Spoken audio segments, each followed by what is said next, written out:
추석 명절입니다.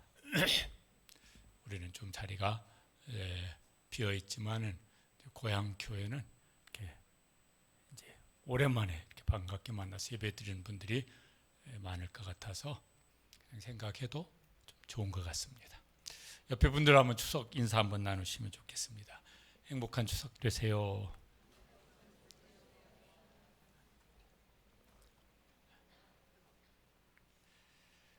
가족과 함께 보내시는 분들이 행복하게 보내셨으면 좋겠고, 또 이런저런 이유로 혼자 명절을 보내시는 분들이 계세요.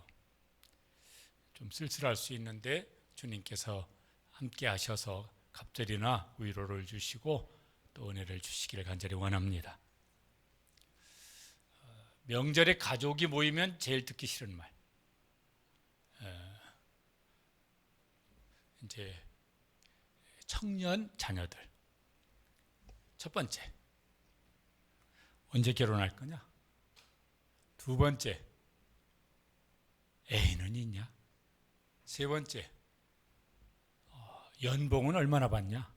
이런 게 제일 듣기 싫은 소리래요. 근데 부모 입장에서는 제일 궁금한 소리이기는 합니다. 네 번째도 있대요. 살 좀 빼라. 최악의 소리. 듣고 싶은 말,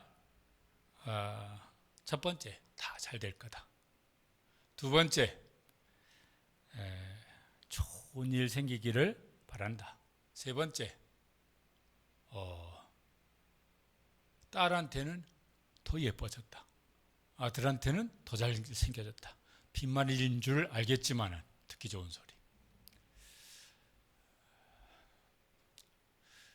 만나서 그보다 이제 학생이면 공부 잘하냐 뭐 이런 거 다 듣기 싫은 소리에 해당되는 거예요.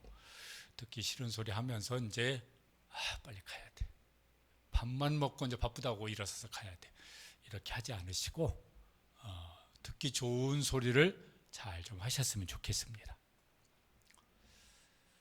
궁금하긴 듣기 싫은 소리가 부모 입장에서는 궁금하지만 본인들은 싫다니까. 우리는 이제 무슨 말을 하면 좋을까? 무슨 말 해주는 것도 조심스러운 점이 있고, 그렇다고 듣기 싫다고 궁금하긴 궁금한데 하고 싶은 말은 하고 싶은 말인데 이거 안 할 수도 없고, 기도했으면 좋겠어요. 기도하되 진심을 담아서 하나님의 마음을 담아서 축복하며 기도하시면 좋겠습니다. 그리고 이제 나머지 일은 나는 기도했으니까 하나님께서 하실 것을 믿고 기다리시면 좋을 것 같습니다. 오늘 말씀은 이제 야곱의 축복 기도입니다. 야곱이 굉장히 장수했습니다. 창세기 47장 28절에 보면 야곱의 나이가 나오는데 그의 나이가 몇 살이라? 147세였습니다. 그 아버지는 더 장수했죠. 180세. 이삭은 그렇게 살았으니까. 그런데 이제 나이가 많아지면서 몸에 병이 생겼고, 여기 오늘 읽은 말씀 보면은 이제 시력이 약해져 가지고 보지를 못하게 되었습니다. 그 소식을 요셉이 듣고 아버지 병문안을 옵니다. 병문안을 오는데 자기 두 아들, 야곱에게는 저 손자죠. 손자 둘을 데리고 병문안을 옵니다. 요셉이 이때 어떤 자리에 있었던 사람입니까? 그 당시 제일 강대국인 애굽의 총리예요. 총리인 아들이 손자 둘 데리고 아버지, 할아버지 병문안을 오는 거예요. 얼마나 기분 좋았을까? 너무너무 이렇게 기쁘고 좋았을 것 같아요. 또 이제 앞에 상황을 아시지만은 요셉 많은 스토리 속에 오랜만에 이제 만날 지나게 되었고, 그 손자들도 이제 이렇게 자주 보지는 못했던 것 같아요. 한마디 합니다. 무슨 말을 하나? 야, 너 총리인데 정치 잘해라. 교만하지 말고 겸손하게 정치해라. 너 손자들 믿음으로 잘 키워라. 뭐 이런저런 하고 싶은 소리가 많을 것 같아요. 근데 그런 소리 다 안 하고 성경에 기록된 말씀만으로 보면은 딱 한마디를 이제 합니다. 한 가지를 이제 하고 싶은 거예요. 그게 뭡니까? 아버지가 이르되 그들을, 그 손자들이에요, 데리고 내 앞으로 나오라. 뭐하리라? 내가 그들에게 축복하리라. 이게 뭘 막 이런저런 뭐 많을 것 같은데, 한 가지, 죽기 전에 내가 꼭 요거 한 가지 하고 싶은 거예요. 손자들 내 앞으로 데리고 와라. 내가 그들을 축복하리라. 이게 아버지로서 자식에게 하고 싶은 일이기도 하고, 할아버지로서 손자들에게, 손주들에게 하고 싶은 일이기도 합니다. 하나님이 우리 아이에게, 우리 손주들에게 복을 주시기를 원하는 거예요. 그게 죽기 전 야곱의 소원이에요. 여기 이제 부모님들이 계십니다. 손주를 두신 분도 계시고. 무슨 소원이 있으십니까? 그것도요, 뭐 하나님이 그렇게 우리에게 물으실까마는 한 가지만 소원을 얘기해봐라.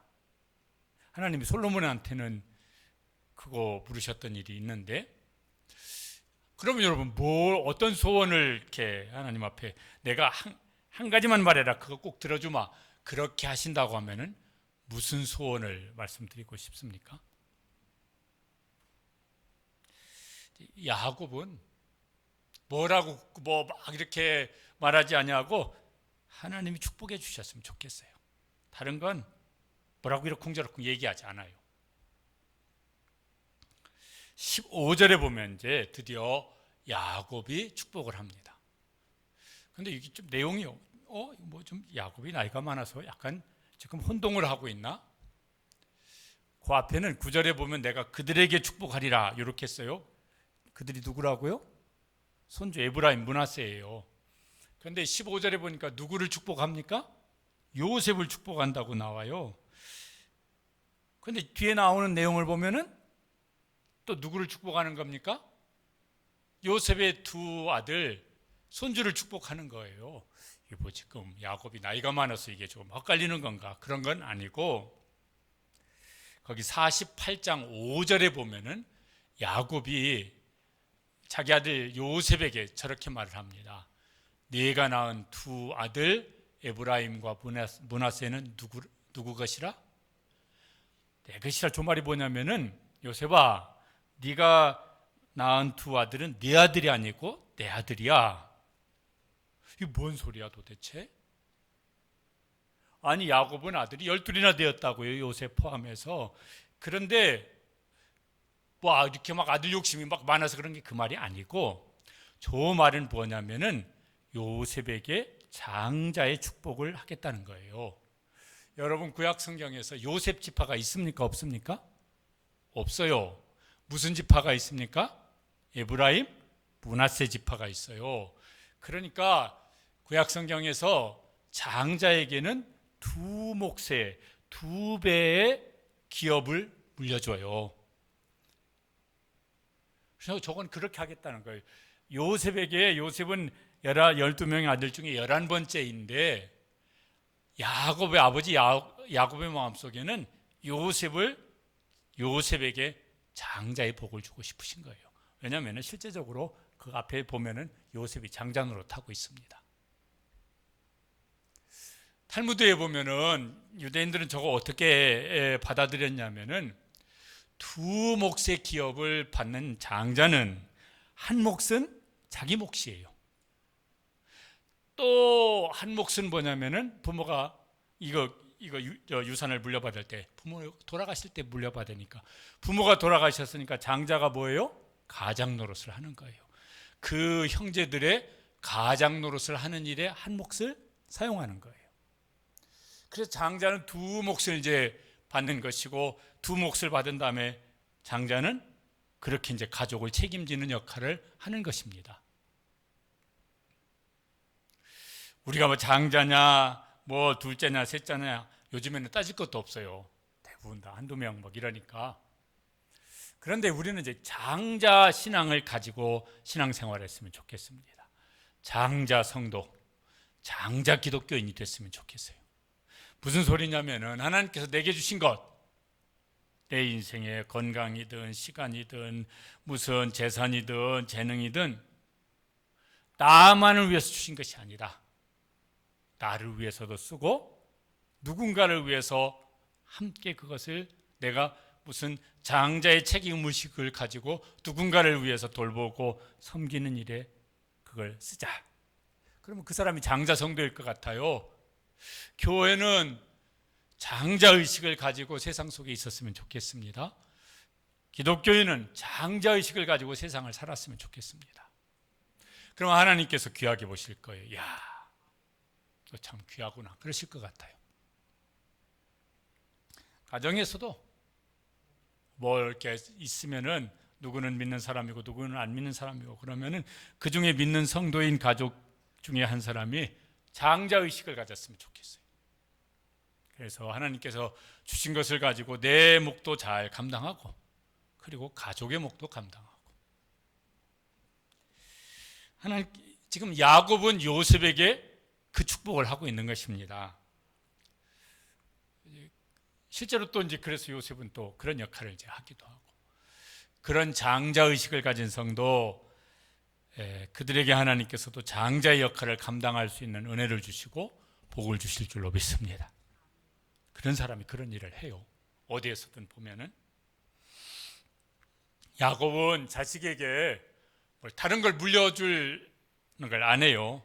뭐 재산이 야곱도 있었을 거예요. 거기 뭐 유목 생활을 했으니까 뭐 소나 양떼나 이런 거 했었는데 그런 거 별로 언급을 안 합니다. 그냥 여기 말하는 건 뭐예요? 축복 기도를 하는 것을 합니다. 그러니까 그거보다 훨씬 더 중요하게 여겼던 거죠. 야곱의 신앙의식이에요. 야곱의 생각에는 유산 물려주는 것보다 훨씬 중요한 건 뭐냐? 자녀들에게 복된 것은 뭐냐? 자기가 아버지로서 할아버지로서 자식에게 자손에게 축복 기도를 해주는 것이 더 중요하다고 그렇게 생각을 해서 지금 그것만 하고 있습니다. 다른 건 뭐 신경 이렇게 언급도 없어요. 다른 건.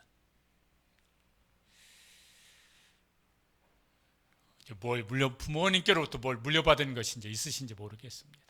또 물려줄 것을 뭘 이렇게 준비하고 있는 것이 얼마나 있으실지 모르겠습니다. 그게 좋을지 안 좋을지는 또 모르겠어요. 이렇게 보면은 물려받은 게 있어서 좋은 사람도 있는 것 같고 그거 안 물려받았더라면은 훨씬 더 자립심 강하고 책임 있게 살았을 텐데 그놈의 거 물려받는 바람에 이렇게 또 힘든 사람들도 적지가 않은 것 같아요. 그게 좋을지 안 좋을지는 두고 봐야지 모를 일 같아요. 하나님께서 복을 주시면은 절대로 후회할 일이 없고 절대로 해로울 일이 없고 복이 될 줄로 믿습니다. 그걸 잘 아시는 부모가 되어지고 또 할아버지 할머니도 되시면 참 좋겠습니다.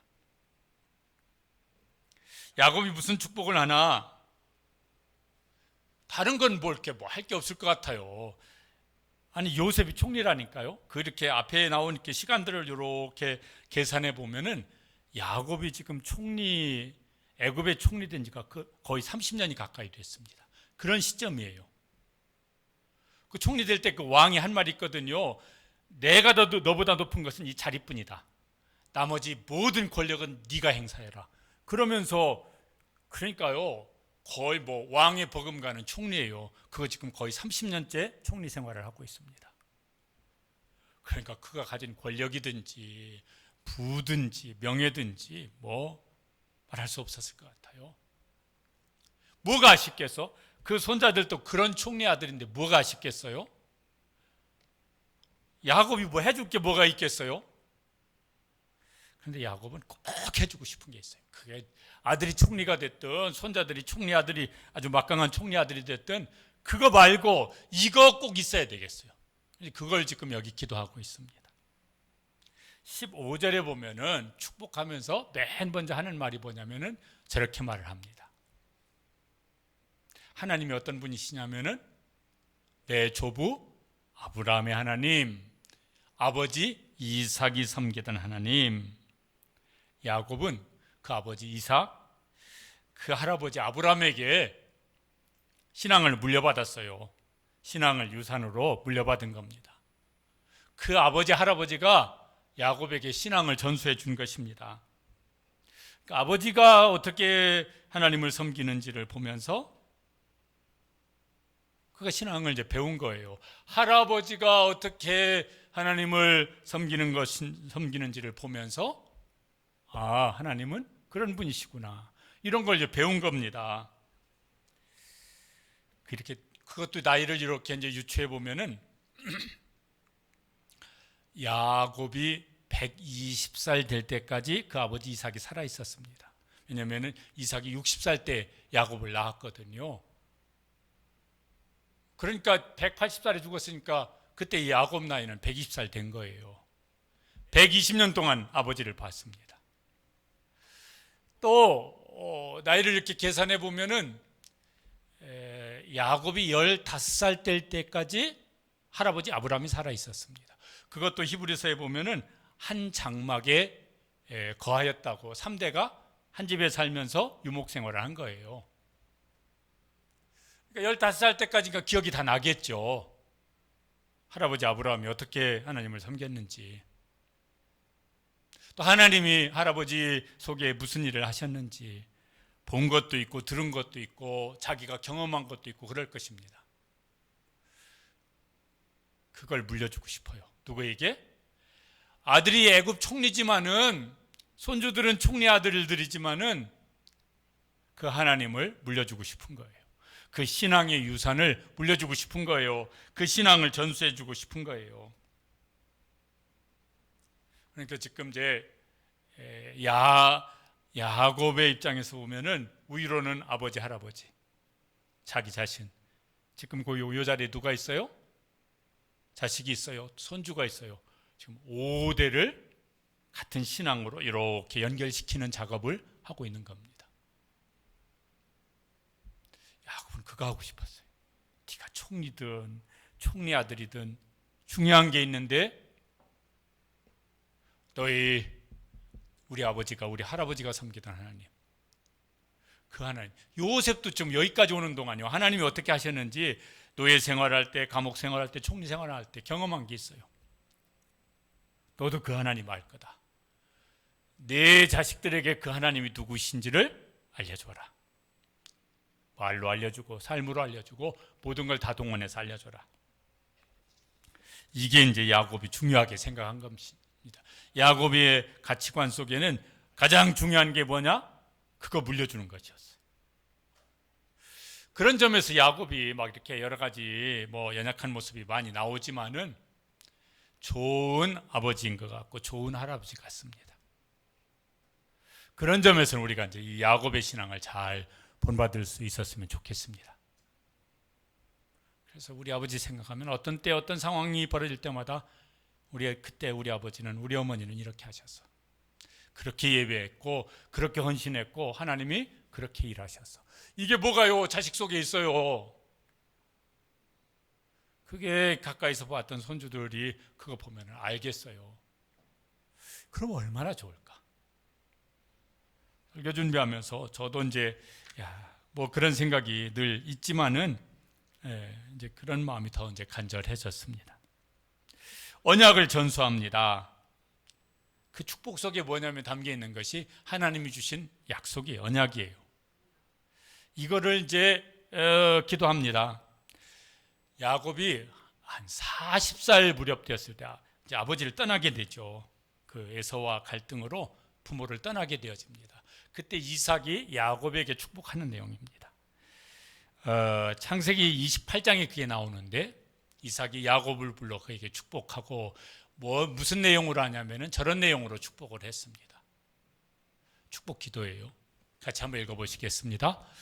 전능하신 하나님이 내게 복을 주시어 내가 생육하고 번성하게 하여 내가 여러 족속을 이루게 하시고 아브라함에게 허락하신 복을 내게 주시되 너와 함께 네 자손에게도 주사 하나님이 아브라함에게 주신 땅 곧 내가 거류하는 땅을 내가 차지하게 하시기를 원하노라. 이제 저 후에 며칠 뒤에 야곱이 저 루스라고 하는 곳에서 밤을 보내게 될 때 하나님이 저 똑같은 내용을 야곱에게도 말씀하세요. 그게 창세기 48장 3절 4절 28장이 창세기 28장에 나온 사건을 이제 48장에 다시 이제 그 일을 이제 기억을 해서 언급을 하는 겁니다. 저기도 한번 같이 읽어보시죠. 이전에 가나안 땅 루스에서 전능하신 하나님이 내게 나타나사 복을 주시며 내게 이르시되 내가 너로 생육하고 번성하게 하여 내게서 많은 백성이 나게 하고 내가 이 땅을 내 후손에게 주어 영원한 소유가 되게 하리라 하셨느니라. 내용이 같아요. 아버지 이삭이 야곱에게 축복하신 것과 하나님이 직접 야곱에게 축복하신 그 약속의 내용이 같아요. 여러분, 저게 무슨 소리입니까? 저게 무슨 소리죠? 이삭이 자기 소원대로 자기 자식에게 축복하는 게 아니고 누구 소원을 알고 자기 자녀를 향한 하나님의 소원을 알아요. 그걸 알아요. 그걸 알고 하나님의 소원대로 자기 자식을 축복하는 거예요. 이게 중요한 거예요.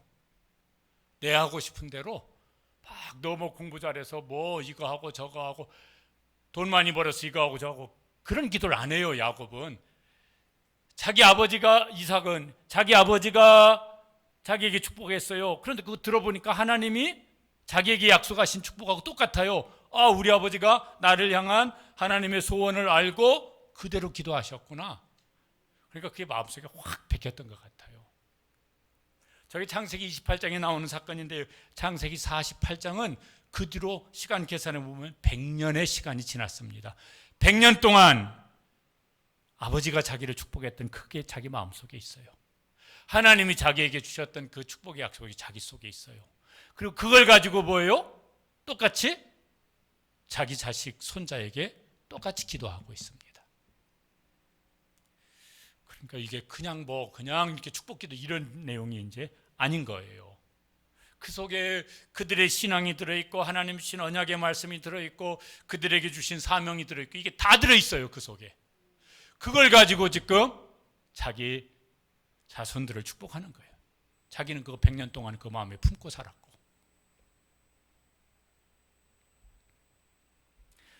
이삭은 왜 그렇게 기도했을까 그러면은 자기 아버지한테 들었죠. 100살 때 아브라함이 낳았고 175세 아브라함이 죽습니다. 75년 동안 이제 이삭에게 얘기해 준 거죠. 성경에 보면 5번 창세기에 하나님께서 아브라함에게 말씀하신 것 당연히 이삭에게 말을 하실 것이겠고 이삭에게도 똑같은 말씀을 했어요. 그것도 창세기 26장 3절 4절에 나오는데 저기도 보십시오. 아브라함에게 하신 말씀, 이삭에게 하신 말씀, 야곱에게 하신 말씀이 같아요. 읽어보시겠습니다. 내가 너와 함께 있어 내게 복을 주고 내가 이 모든 땅을 너와 네 자손에게 주리라. 내가 네 아버지 아브라함에게 맹세한 것을 이루며 네 자손을 하늘의 별과 같이 번성하게 하며 이 모든 땅을 네 자손에게 주리니 네 자손으로 말미암아 천하 만민이 복을 받으리라. 하나님 마음속에 그 자손 대대로 이어서 이루고 싶은 하나님의 소원이 있습니다. 하나님의 소원대로 사는 게 복입니다. 여러분 그렇게 믿으시길 바랍니다. 그게 제일 큰 복이에요. 영원토록 복이에요.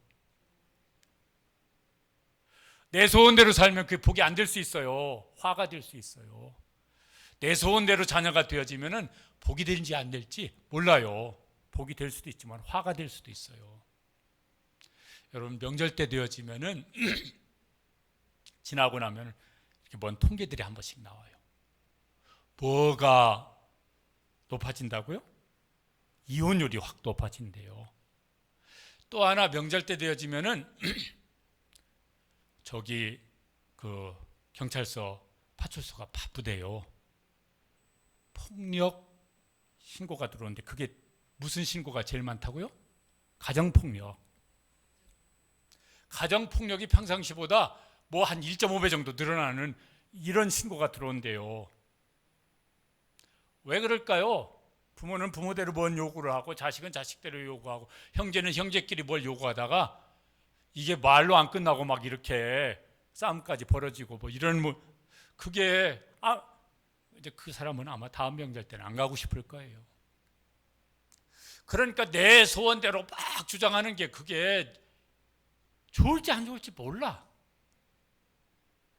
그런데 하나님의 소원대로 되어지면은 절대로 후회할 일이 없어지는 일들이 일어나게 될 줄로 믿습니다. 그게 중요하다고요.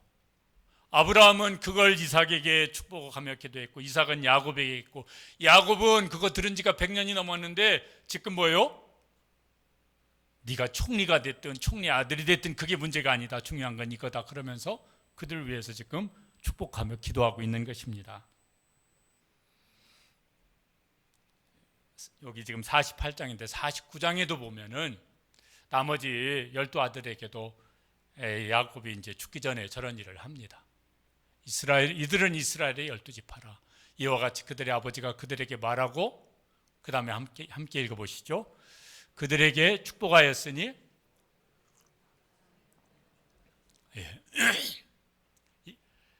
요셉에게만 한 것이 아니라 12아들 다에게 이제 그렇게 축복하였더라. 그리고 성경에 이제 야곱이 죽는 것으로 나옵니다.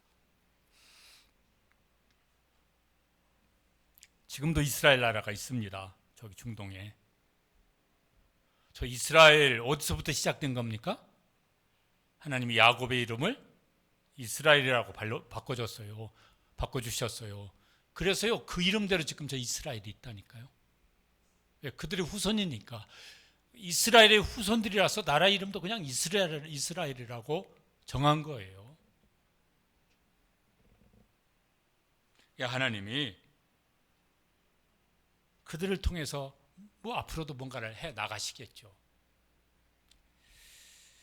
야곱은 자기 소원대로 축복 기도하지 않습니다. 뭘요? 알았어요.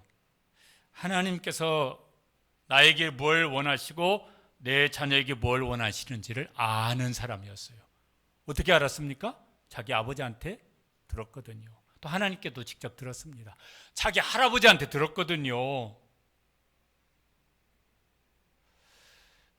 그런 믿음의 가족이 되어지고 믿음의 가문을 세워갈 수 있게 되시기를 주님의 이름으로 축복합니다. 저는 제가 일대거든요. 우리 부모님이 신앙생활 하셨지만은 교회를 먼저 나간 건 제가 먼저 나갔으니까 따지면 제가 1대일 것 같아요. 저희 자녀는 2대고 손주는 3대이고 처가 쪽으로 하면은 이제 우리 자녀들이 3대고 손주들이 4대가 되어지고,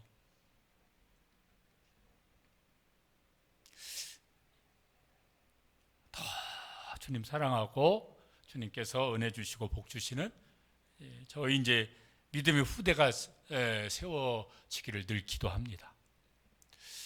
여러분도 이제 야곱과 같은 살면서 이런저런 스토리들은 다 있지만은 그렇게 믿음의 대를 여기 이제 5대가 지금 소개되고 있거든요. 그런 믿음의 이렇게 가정 믿음의 가문 세워갈 수 있는 은혜를 주시고 지혜를 주시고 힘을 주시기를 주님의 이름으로 축복합니다. 야곱이 이제 왜 이렇게 이제 축복하며 기도할까? 이제 나름대로 이제 자기 인생 체험에서 그가 이제 깨달은 것이 있어서 그렇습니다. 야곱이 하여튼 욕심이 많았죠. 그렇죠? 그래서 막 형도 속이고 아버지도 속이고 이렇게 사기꾼 기질이 상당히 있어 보이는 막 이런 사람입니다. 나중에도 보면은 그가 이제 그것 때문에 저 외삼촌 집에 피신해서 살 때도 참 저렇게 잔머리를 굴리냐 막 이런 게요. 성경을 읽으면서도 돌멩이 굴러가는 소리가 들리는 것 같아요. 야곱의 그 머릿속에 있는 그 잔머리 돌아가는 소리가 성경 읽으면서도 들리는 것 같아요. 참 잔머리 무지하게 굴리는구나. 그렇게 살았는데 막 잘 살았습니까? 나중에 이거 이제 애굽에 내려와서 바로 왕 앞에 이렇게 이제 자기를 소개하는 말 중에 자기 나이는 130살이라고 그러고 또 이제 자기 인생을 어떻게 살아왔는지 이렇게 한마디로 압축해서 말을 하는 게 나옵니다. 뭐라고 말을 합니까? 험악한 세월을 보내었나이다. 왜 이렇게 험악한 세월을 보냈지? 그러면은 잔머리 많이 굴리고 욕심 많이 부리면서 살았기 때문에 그냥 그 험악한 세월을 자기가 자초한 것이 꽤 많아요. 야곱의 인생은 흔적입니다. 왜 저렇게 험악한 세월을 살았지? 욕심부리며 살다가. 시편 90편 10절에 저런 말씀이 있습니다. 같이 한번 읽어보시겠습니다. 우리의 연수가 70이요 강건하면 80이라도 그 연수의 자랑은 수고와 슬픔뿐이요. 저거 누가 기록한 신지 아십니까? 시편 90편?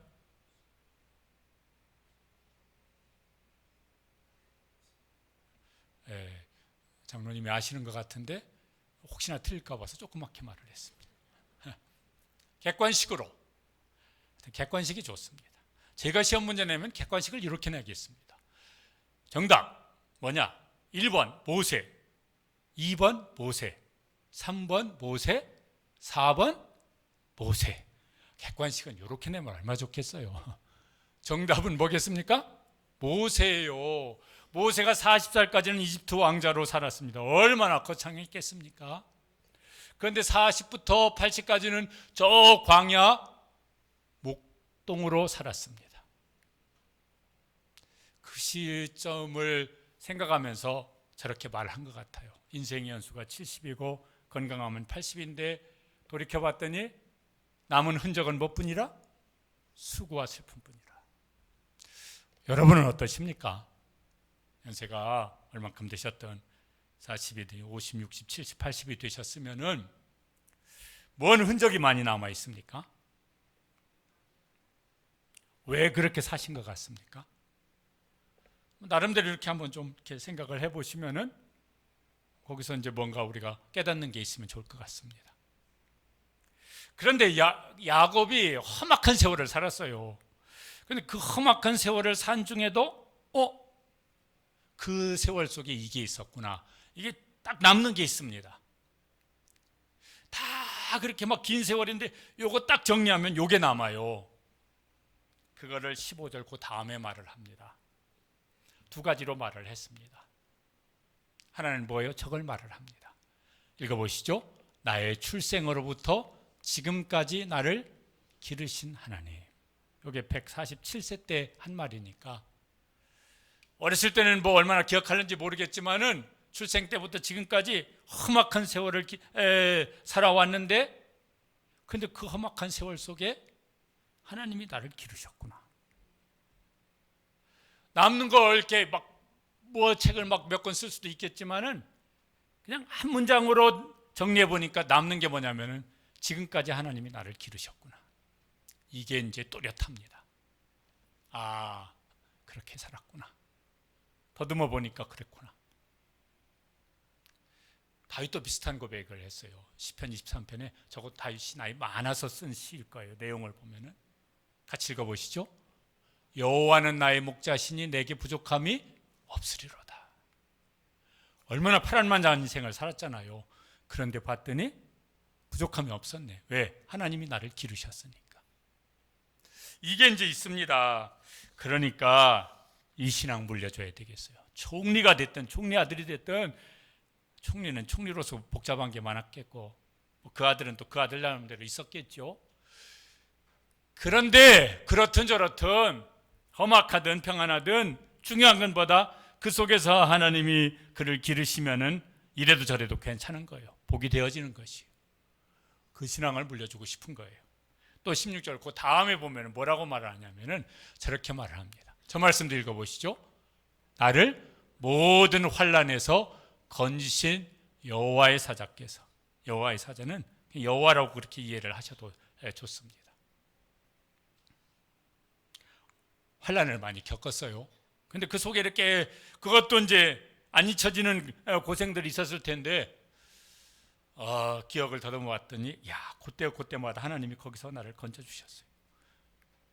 창세기에 보면은 야곱이 막 여러 일들을 겪잖아요. 근데 야곱도 스스로 생각해 보면 그때 하나님이 나를 건져주셨고 그때도 하나님이 건져주셨구나. 그때도 하나님이 나를 건져주셨구나. 이것도 다윗도 비슷한 말 했죠. 그러죠? 내가 사망의 음침한 골짜기로 다닐지라도 해를 두려워하지 않을 것은 주께서 나와 함께 하심이라. 주의 지팡이와 막대기가 나를 안위하시나이다. 삶의 모습은 달랐지만은 그런 고백을 하고 있습니다. 이게 중요하구나. 자기 아들을 보면서, 자기 자식을 보면서, 손주를 보면서 하나님이 그렇게 해주시면 문제 없겠구나. 하나님께서 기르시고 하나님께서 건져주시면은 그러면 문제 없겠구나. 그거를 위해서 기도하고 있습니다. 여러분, 야곱의 생애를 보시면은 겪잖아요, 이런저런. 근데 겪을 때마다 그가 하나님을 찾아요. 또 하나님의 언약의 말씀을 붙잡고 기도를 합니다. 약간 좀 지금 저런 처지에서 약간 좀 뻔뻔스러워 보이긴 하지만 그래도 그 뻔뻔스럽지만 그 기도를 합니다. 그리고 하나님은 그를 찾아오셔서 만나시고 그게 뭔가 전환점이 되어지는 일이 일어납니다. 그래서 그런 고백을 하는 거예요. 야곱은 자기가 험악한 세월을, 오랜 세월을 살아왔는데 그걸 견뎌내고 이겨내는 힘을 가지고 살았습니다. 그 힘이 뭐라고요? 하나님이세요. 하나님이 자기 할아버지 때부터 아버지에게 자기에게 주신 약속의 말씀이었습니다. 그게 자기를 그 험악한 세월 속에서 견뎌내게 하는 힘이 되었습니다. 그렇죠. 우리가 각각 다르지만요, 여러 환경 속에 삽니다. 어떤 사람은 그걸 견뎌내는 힘이 있어요. 어이구, 저 사람 어떡하냐, 큰일 났나. 근데 견뎌내는 힘이 있어요. 와, 저 사람 저거 너무너무 걱정스러운데 걱정하지 마세요. 괜찮습니다. 이겨나가는 힘이 그에게 있어요. 근데 어떤 사람은 그거 별거 아닌 것 같은데 죽겠다고 그래요. 견뎌낼 수 있는 힘이 없어요. 이겨낼 수 있는 힘이 없어요. 근데 그 힘이 어디서 찾았을까? 그러면은 사람에게 찾든지 무슨 돈에서 찾든지 어디 건강에서 찾든지 어디 찾아봤더니 그 힘이 떨어져 버렸네. 돈의 힘이 떨어져 버렸고 사람의 힘이 떨어져 버렸고 건강의 힘이 떨어져 버렸네. 견뎌낼 수 있는 힘이 없어. 버텨낼 수 있는 힘이 없어. 그러면 거기 흔들리든지 무너져요. 그거보다 강한 힘이 있어야죠. 내가 가진 돈의 힘보다, 내가 가진 건강의 힘보다, 내가 가진 어떤 사람의 힘보다, 그 힘은 무너질 때가 있으니까 그보다 강한 힘이 있어야 되지. 그래야 견디죠. 그래야 버텨내죠. 야곱에게는 그 힘이 하나님이었습니다. 야곱에게는 그 힘이 하나님의 약속의 말씀이었습니다. 우리가 동일한 하나님을 믿습니다. 동일한 말씀을 우리에게 주셨습니다. 그 견뎌낼 수 있고 이겨낼 수 있는 힘을 하나님께로부터, 하나님의 말씀에서 공급받을 수 있는 우리 성도들 되시길 축복합니다. 우리 자녀들이 그렇게 되면은 문제 없어요. 어떤 세상을 살더라도.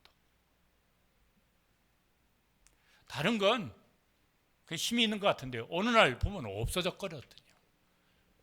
하나님은 영원하시고 그 말씀은 영원하신 말씀이니까 거기서 힘을 공급받으면은 버티고 견디고 이기게 되는 힘을 언제든지 받을 수 있게 될 것입니다. 야곱 이거 물려주고 싶은 거예요. 이거 물려주고 싶은 거예요. 시편 18편 1절. 저것도 다윗이 모든 환난 가운데 벗어난 다음에 지은 시라고 되어 있는데 그걸 이겨낼 수 있는 힘을 저렇게 말을 하고 있습니다. 같이 읽어보시죠. 나의 힘이신 여호와여, 내가 주를 사랑하나이다. 다 그 환난을 겪고 난 다음에 보니까 그걸 어떻게 이겨낼 수 있는, 견디고 버티고 이겨낼 수 있는 힘이 어디서 나왔나 봤더니 저렇다고 고백을 합니다. 우리의 고백이 되시기를 주님의 이름으로 축복합니다. 그리고 이제 자기가 받은 축복을 전수해 주는 일을 합니다. 16절 뒷부분이에요. 같이 읽어보시죠. 이 아이들에게 복을 주시오며 이들로 내 이름과 내 조상 아브라함과 이삭의 이름으로 칭하게 하시오며 이들이 세상에서 번식되게 하시기를 원하나이다. 아브라함의 복이 이어지기를 원합니다. 아브라함과 이삭과 야곱의 이름으로 칭하게, 이건 뭐냐면요, 믿음의 대를 이어가게 되기를 원합니다. 그들이 번성하게 되기를 원합니다. 이런 기도를 합니다. 출애굽기에 보면은 애굽으로 내려온 야곱의 가족이 70명이라고 나와 있어요. 출애굽할 때 몇 명으로 나옵니까? 장정만 60만 명이라고 나와요. 그러니까 거기 여자, 노인, 아이 하면은 한 4배, 5배 될 거라고. 그러면 한 250만에서 300만 명 될 거라고. 지금으로 하면 이렇게 소수민족이겠지만 그 당시로는요, 애굽 사람도 두려워할 만큼 큰 민족이었던 거예요.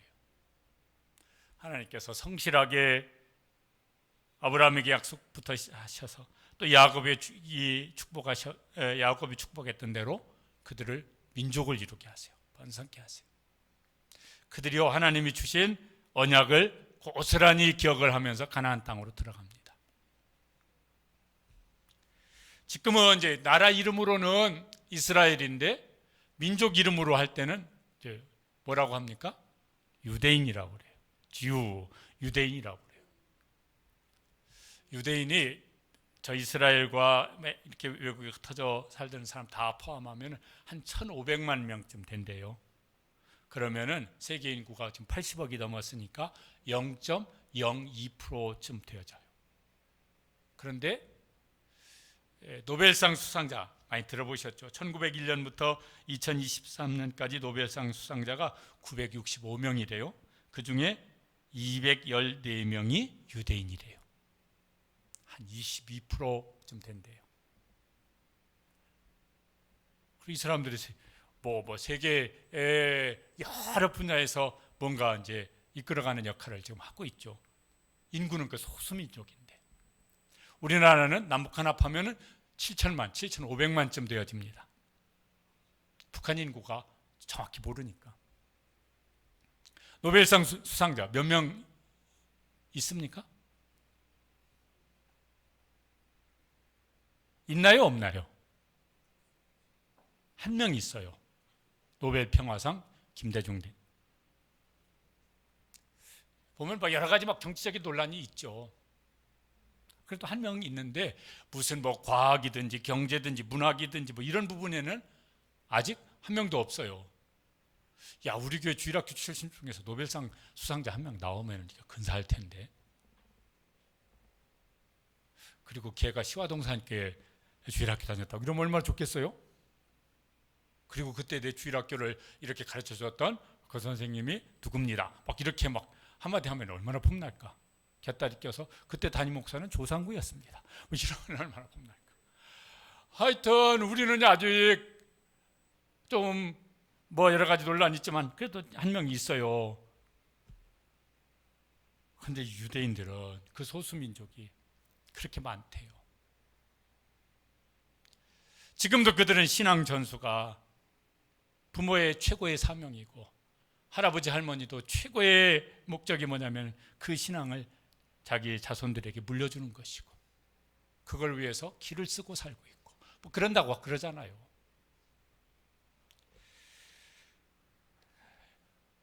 추석 명절 맞이하니까 더 우리가 좀 사모했으면 좋겠습니다.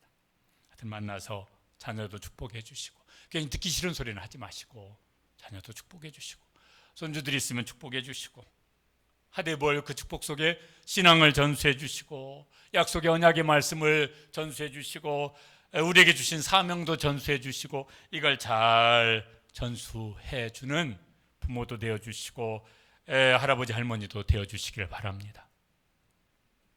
민수기 6장 27절 같이 읽어보시죠. 그들은 이같이 내 이름으로 이스라엘 자손에게 축복할지니 내가 그들에게 복을 내리리라. 우리는 축복을 하라고 그러고 그러면 하나님 뭐 하시겠다고요? 내가 그들에게 복을 내리리라. 이 책임, 이 사명, 거룩한 의무 잘 감당하고 그런 부모 세대가 되시고 우리 자녀들은 그 기도의 응답을 받으며 살아가는 자녀 세대가 되기를 간절히 원합니다. 기도하시겠습니다. 우리 자녀들을 위해서 기도해 주시죠.